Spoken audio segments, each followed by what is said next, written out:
நண்பர்கள் அனைவருக்கும் வணக்கம். இன்னைக்கு நம்ம அந்த வீடியோல பிஎம் கிசான் பயனாளர்களுக்கு மிக முக்கிய புதிய தகவல் வெளியாகி இருக்கு. ஸோ அதை பத்தி தான் இப்ப நம்ம பார்க்க போறோம். வீடியோக்குள்ள போறதுக்கு முன்னாடி இது வரைக்கும் நீங்க நம்ம சேனலை சப்ஸ்கிரைப் பண்ணலைன்னா உடனே சப்ஸ்கிரைப் பண்ணிருங்க. அப்படியே பக்கத்தில் இருக்கக்கூடிய பெல் பட்டனையும் கிளிக் பண்ணிருங்க. அப்பதான் நாங்க போடக்கூடிய அனைத்து பயனுள்ள தகவல்களும் உங்களை கரெக்ட் டைம்க்கு ரீச் ஆகும். இப்ப வாங்க வீடியோக்குள்ள போலாம். இந்தியால இருக்கக்கூடிய சிறு மற்றும் குறு விவசாயிகளுக்கு காலாண்டு முதலீட்டு ஆதரவாக ஒவ்வொரு வருஷமும் 6000 ரூபாய மத்திய அரசு வழங்கிட்டு வராங்க. தலா 2000 ரூபாய் வீதம் 3 சம தவணைகளாக நேரடியாவே விவசாயிகளுடைய வங்கி கணக்குல இந்த தொகையானது செலுத்தப்படுகிறது. இந்நிலையில் நடப்பு நிதியாண்டுடைய அடுத்த முக்கிய தவணையான 23வது தவணை தொகை எப்பொழுது வரும் என்று விவசாயிகள் மத்தியில பலத்த எதிர்பார்ப்பு எழுந்திருக்கு.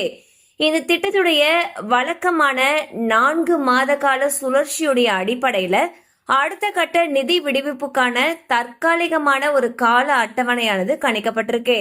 அதன்படி பாக்குறப்போ நடப்பு ஆண்டுடைய 22வது தவணை நிதி கடந்த மார்ச் 13 அன்று அஸ்ஸாம் மாநிலத்தில் நடைபெற்ற விழா ஒன்றில் பிரதமர் மோடி அவர்களால் முறைப்படி விடுவிக்கப்பட்டது. இதன் மூலம் சுமார் 9.32 கோடி விவசாயிகள் பயனடைஞ்சாங்க.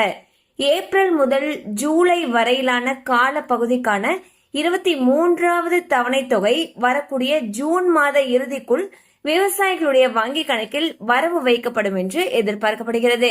சோ பாத்தீங்கன்னா பிஎம் கிசான் திட்டத்தின் கீழ் இதுவரைக்கும் 22 தவணை தொகைகள் விவசாயிகளுக்கு வழங்கப்பட்டிருக்கு.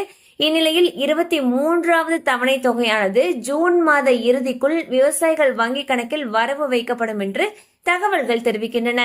சோ விவசாயிகள் அவங்களுடைய KYC அப்டேட்டடா வச்சிருக்கணும், விவசாய எண்ணையும் அவங்க ரெடி பண்ணி வச்சிருக்கணும்னு சொல்லப்படுது. கண்டிப்பா அந்த அப்டேட் உங்களுக்கு பயனுள்ளதா இருந்திருக்கும் நம்புறோம்.